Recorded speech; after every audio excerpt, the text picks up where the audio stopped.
a code red for humanity. Curb emissions and dramatically reduce consumption or face a world that is fundamentally different. Changes in ice sheets, deep ocean temperature, they are irreversible and will continue for generations to come. This is the very last moment we have in which we can actually hope to stem some of these disasters. It is unequivocal that human activities are responsible for climate change. If unprecedented changes are not made and made soon, there will be irreversible damage to the planet. Zero carbon. East off. Hello and welcome to Zero Carbon Easter, Series 3, The Sky's the Limit. I'm Ian Collins, and if you're joining us for the very first time, welcome to the only podcast out there that talks candidly about the latest environmental issues. And you would have to be living under a rock if you hadn't noticed the increasing levels of areas of the news agenda that are covering this. We were there way before it was trendy, Dale, I think we can say. Morning. Yeah, morning, Ian. Yeah, I think you're right. I certainly feel that. Just want to start like this, actually. The Sky's the Limit, the new name for Series 3. Yeah. What is it about? I thought it was quite neat. We kicked a few ideas around and I thought, you know what? It's all about the sky. We're bound to be talking about sky diamonds and the CO2 that we're extracting from the atmosphere to drive beer pumps. You know, that's gonna rumble into the season. But also, of course, it's atmospheric carbon content in the sky that's the absolute measure of the climate crisis. So for me, it's all about the sky. And the Sky's the Limit is also a positive message because I think there's so much that we can do. And that's what I like to talk about.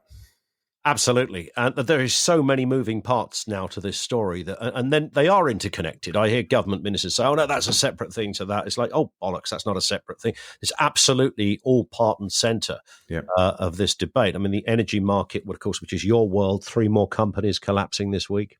Yeah, I mean, it's one big jigsaw puzzle. That's the way I see it. All the crises that we face are interconnected. They're all driven by the 2 big bad habits we've got: burning fossil fuels and factory farming of animals. Everything springs from that. Human health crises, wilderness depletion, wildlife extinction, air pollution, you name it, everything, just everything. So, yeah. And 3 more bankruptcies. Well, who knew? Well, we did. We said there would be 6 more last week. There's 3 more still on the list. We can see them coming. And I think it's just going to be a few more days. And then maybe there'll be some more of the winter because we're looking at a possible cold winter now being forecast, which will exacerbate the gas problem considerably. So really it's a question of whether nukes come back online quickly. Wind is back.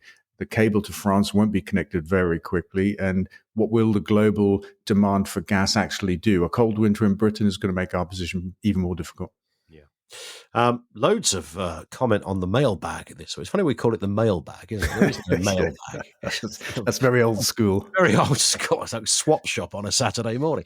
A busy mailbag. But lots of comment coming in. Gemma says, good to have you back, guys. Missed the podcast over the summer. Now I've caught up.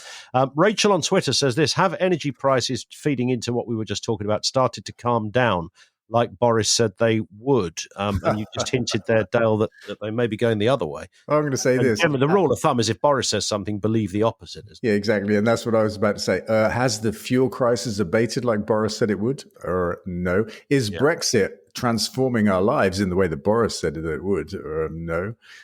Energy prices? No, they haven't gone down yet. Yeah, we're still in the middle of these multiple crises. You know, we've got the shortage of workers on farms. We've got gaps on supermarket shelves. We've got a shortage of care workers, HGV drivers. We're buried in red tape now between us and Europe, which is super ironic because part of the reason the argument for leaving Europe was to end red tape. We've now got more than we ever had. Yeah. We're in a right old pickle, but I'm enjoying it. Half a century's worth of trade agreements and diktats to be unpacked and then rewritten. That's kind of where we're at, isn't it? So, although I have to say, for the benefit of Brexit supporting listeners to this, my bananas are looking incredibly straight these days, Dale. So, it just sounds wrong. Bananas are not meant to be straight. I know. I don't know where that ever came from in the first place. Boris Johnson. It was. He made it up. Yeah. Let's tie in with our leader on this one. It's an interesting poll that only a quarter of voters think that Boris is the best leader to tackle climate change. Well, I am surprised that it's that many. But I probably shouldn't be because, after all, he did get elected. So, there are plenty of people in the country that kind of rate him for something. Although you'd hope by now a lot more people would have seen through him. But yeah, but I guess from his perspective, that's a pretty damning vote. From my perspective, it's damning for a different reason. Like, wow, what a bunch of dummies there are in this country if 25% of people think that. I often imagine what his motivation is. And I think his motivation essentially was that he wanted to just become prime minister. And as one writer put it, this was a man that wanted to be prime minister. He wanted to be able to say he'd been the prime minister. He just didn't like the bit in the middle, actually being the prime minister, because that involves work and graft. And I think there's something in that. But it's interesting listening to him talking about the climate. And I kind of hear translations of Macron or Merkel making similar statements. Is he widely off the mark in terms of his proclamations on environmental issues, or is he singing from a kind of fairly similar hymn sheet to at least other European leaders? Yeah, look, I think a hymn sheet is easy to sing from. Whether you believe it or not is a different thing. And whether you act on it when you go home after the congregation or whatever is another different question. And this is where Johnson falls over. Yeah, he can say the right things, like the recent UN speech. Actually, it's easy to be green. I mean, it's so laughable that he said that. But, he says the right things. We've got the zero carbon target by 2050. It's too far out, but at least we have one and all that kind of stuff. But what we don't have are concrete actions to fight the climate crisis. What we do have are concrete actions to exacerbate it, to continue the old way of doing things, further exploration of the North Sea for oil and gas. I mean, that happened in the last few months. Why on earth would you do that in the teeth of a climate crisis and the urgent need to actually do something about it? So he's way off the mark in terms of his acts, not his words. Is it true you're going to the Conservative Party conference next week? Yeah, the appearance of Dale Vince is like a eunuch in a harem, isn't it, really? It's like, what's going on at a Tory conference? Well, I have no idea about that metaphor, but I am going. And it is a little crazy, I think, but it feels like I should go. And I don't know why I'm going entirely, but I feel there's a chance to communicate. Probably it's about that, reaching out deeply outside the bubble and deeply inside a very different bubble, just to try and talk. I want to talk to anybody that will listen about stuff generally, but green gas in particular, which we just launched, and I have shared the plan with George Eustice, Environment Secretary. He says he is interested, but whether that's going to get traction or not, I don't know. But it's hyper important that it does, because the government are on the wrong track at the moment with this heat pump plan that they have that will cost 10 times more and be so much harder to implement than a simple switch to a different kind of gas. So, I'm going to meet my friend, the editor of the Daily Express. We're going to have a chat. I think we're going to do an event for red wall Tory MPs. I have no idea actually why I would do that or what I might hope to get from that. But communication leads you to places you never expect to be. What I didn't realize till a few years ago, maybe 10, 15 years ago, was that every conference, if you were at the Labour Party conference this week, you'd have seen lots of Tory people down there as well. They do, and similarly at other ones, because they often get invited to talk at fringe meetings. And, I quite like that, because I think, you never get stuff done. And there are curious synergy, not on the front benches, but on the back benches. If you look at some of the select committees, I always find those rather fascinating, where they are cross-party. They're all in agreement. And you think, well, why can't we do that in other areas of life? It's like, that's quite right. You've got Yvette Cooper at one end and Philip Davis the other. And here they are, a left-winger and a right-winger, but absolutely joined at the hip on a specific issue on crime, for example.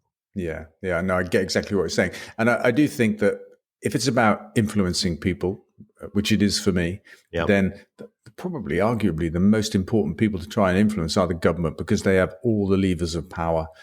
So it makes sense to me to try and engage with them. Can I say you're actually wrong on that, Dale? And I'll tell you why. Yeah, go for it. Yeah. Because the group that you need to convince more than anyone, yes, the government are on the list, obviously, but number one are Mike Graham's listeners. There is that as well. Or maybe just Mike Graham. That's a work in progress. Let me just say that. The reason I mentioned that is because Ben dropped us an email and said, I heard you on Mike Graham. Can gas from grass really be zero carbon when you've got all those tractors and farm machines involved in the process? Yeah, it can. There are little details like that, but it is possible to run farm machinery on biodiesel, and electric tractors are not far away either. actually. And we've scoped the project so that the fields that make the grass surround the gas mill itself. So we won't use lorries to transport it, just tractors and trailers. So, it is one of those details, Ben, it's worth flagging up. There is some fossil fuel use on farms right now, but that's going to change in the very near future. So yeah, it is absolutely possible to have proper climate neutral gas, carbon neutral gas. Good work. I noticed as well, one of the other headlines that's snaking its way rather uncomfortably around the news agenda at the moment isn't just the cost of energy, it's the cost of absolutely everything, it appears. Lots of reasons behind that. Coffee beans as well are on the rise, it seems. Yeah, I saw that, and it just made me think we should have a price cap for coffee now. And I'm being a bit tongue in cheek because I think it's ridiculous that we have a price cap for energy, but nothing else. We don't have one for food. We don't have one for housing, but many millions more people suffer food poverty and housing poverty than they do fuel poverty. And we've got a government that's kind of socialist in some respects in terms of controlling the price of a commodity in one market and then free market in all the other respects. Housing developers can do what they like. They land bank land. They drive houses to crazy places. Private landlords do what they want, and people spend so much more on housing costs than food and so much more on food than on energy. So you've got to wonder, why have the government focused on energy? But yeah, here comes coffee. That's about to have a big spike in price on global markets. These friends of ours, these global markets where supply and demand and manipulation, just drives prices to crazy places from time to time. And I just say, bring it on, because the more badness we see in the current system, the more chance there is that we'll change it. So we're not really just talking about the fact that your Americano is a bit more in the local Nero. It's more than that. The picture is wider and bigger. Always, absolutely. Yeah, always. Maybe we can. When somebody's in front of you at one of those places and they order a coconut chai skinny decaf latte with ice, and you just think that's going to take about 15 minutes. Thanks for that. Maybe we could start just by banning those people or those products and concentrate on coffee, and then they would sell more coffee.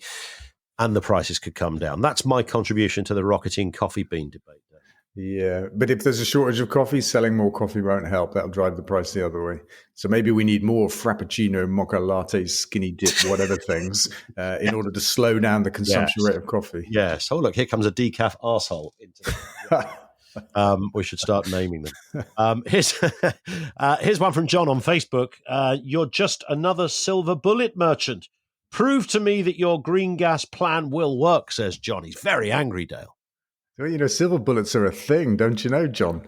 They're not just a thing of metaphor. Look, green gas is not perfect, but oh my word, it's the most perfect answer we have to the problem that we really have of how do we heat millions of homes in Britain and obviously many more around the world. How do we heat them without burning gas? 24 million British homes are on the gas grid and they use fossil fuel gas to heat themselves. It's a massive problem, a big part of our carbon footprint. And the idea of switching to heat pumps to use electricity to do that is going to be incredibly expensive. Almost as much money as we spent on the pandemic so far, £300 billion. Wow.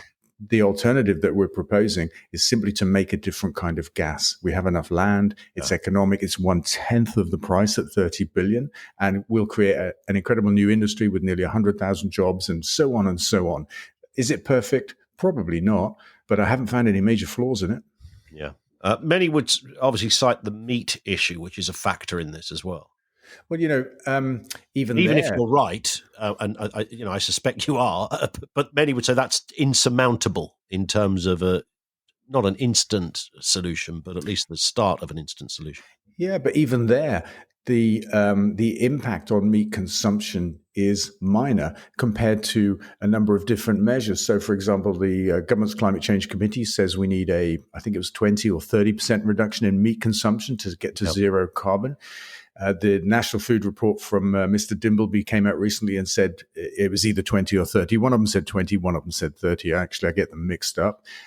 We need for the green gas plan, 1% per year for 10 years, just 10%. So comfortably under the minimum that the experts are telling us we have to achieve. And then compare it to what happened in the last 10 years. There's been a reduction of red meat consumption in our country of 30%. So comfortably under the background noise. Yeah. We're really asking for nothing.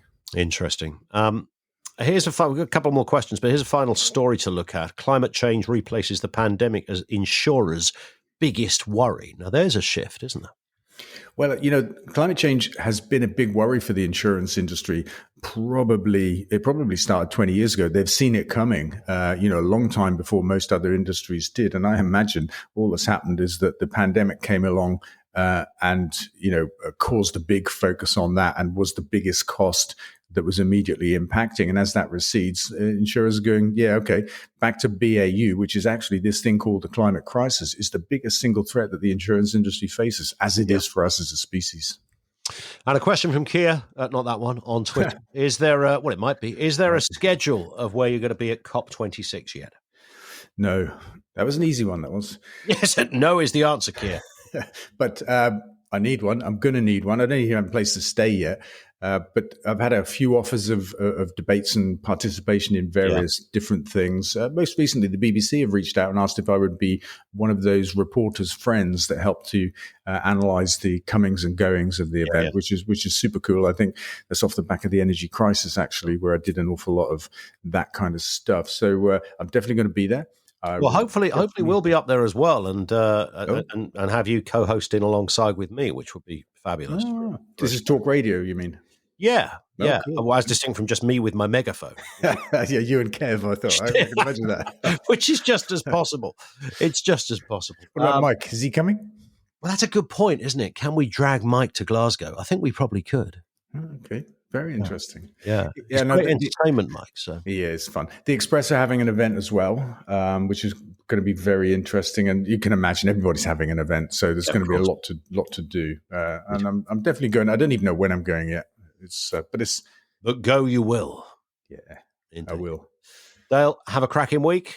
Awesome. We'll speak in 7 days. Thanks, that's Dale Vince. And of course, that's it for this episode. Don't forget you can follow this podcast from your podcast provider. That means you get each new episode automatically. Leave a review there too. And if you want to get in touch, zerocarbonista@ecotricity.co.uk, and make sure you follow Dale on social media. You can do that LinkedIn, Facebook, Twitter, etc. Twitter.com/Dale Vince, Facebook.com/Dale Vince, and we'll see you in a week.